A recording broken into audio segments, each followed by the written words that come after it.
Hello everyone. Once again, this is Dare to Speak, and I just want to do a little bit of a tutorial on martial arts weapons. In this particular case, there's going to be a few of them that I want to be showing.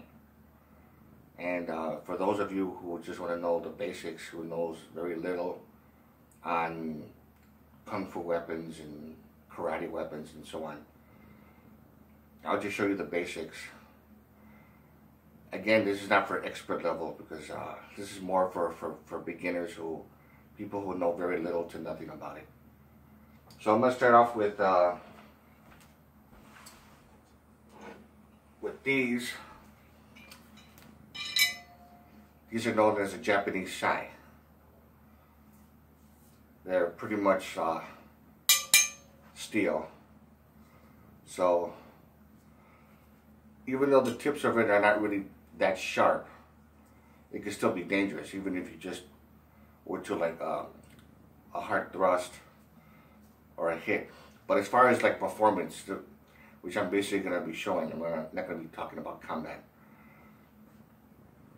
You can use like the index finger and the thumb to, the index finger you just press against it, you just grab it with the thumb like this. And then you do the opposite. This side. Like this. The opposite. Spin it backwards. Like this. And these pitchfork legs design, or whatever, the way it's made is to block bladed weapons as they come down. But as far as performance, excuse me, as far as performance, it's like this. So these are the Japanese sai.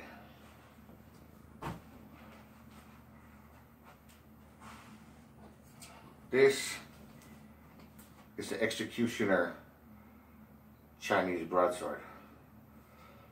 And of course, it's called that because extra wide blade compared to a regular broadsword, which I'll show you in a little while. It was used in the old days to chop the heads off of people when they're being executed. And this, you want to do like a twirl, like a twist this way.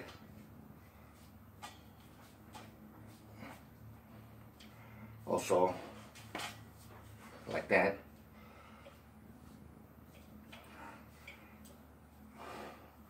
Whether you're left-handed or right-handed, if you're left-handed, well, I'm usually right-handed, so. And this is also like, I sharpen it myself. It's made out of sharp steel. This one I bought a long time ago. I had it for like about, as far as I know, maybe 20 years I had this thing. 20 years. So, pretty much the same thing. Do a twirl.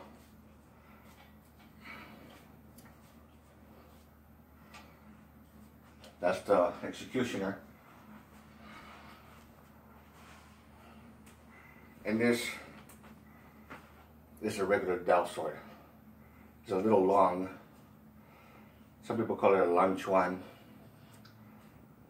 So it's a Chinese broadsword. And this was a little lighter. And you can see it's a little bit of a wobble. The same type of steel, except it's more thin cut. And of course this one, same thing. You use the wrist.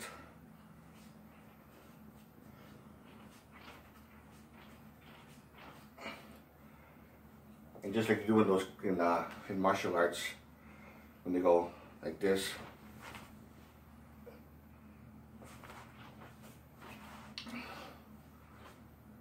This one up close, just to show you. Nice steel right here. And again, flexible, like I said before.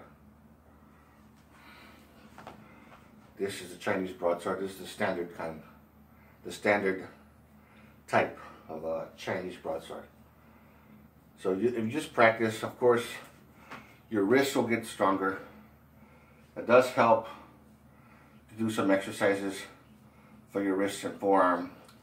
If you're gonna be doing performances, and you want to handle a weapon with with very good speed, you want to exercise your forearms and your wrists, like not just practicing with this, but also doing some kind of curls in a universal machine, to strengthen the forearms.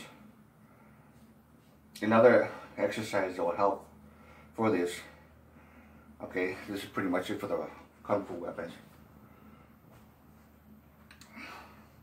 There's a form of isometrics you can do for the forearms. I got pretty big forearms myself. It's kind of easy for me because I'm short and stocky, or stubby if you want to call it like that. There's isometrics where you actually make a fist with both hands, real tight, and you go like this. It's a form of isometrics. If you do it straight like this, you strengthen the top part of the forearm. If you bend your arms like this a little bit, and you go like this, using muscular force, again, it's isometrics. If you do it like this, you're strengthening the bottom part of the forearms. That also helps. Just an idea, a little bit of advice. So, hopefully this is helpful for you. So, until then, till next time actually, take care.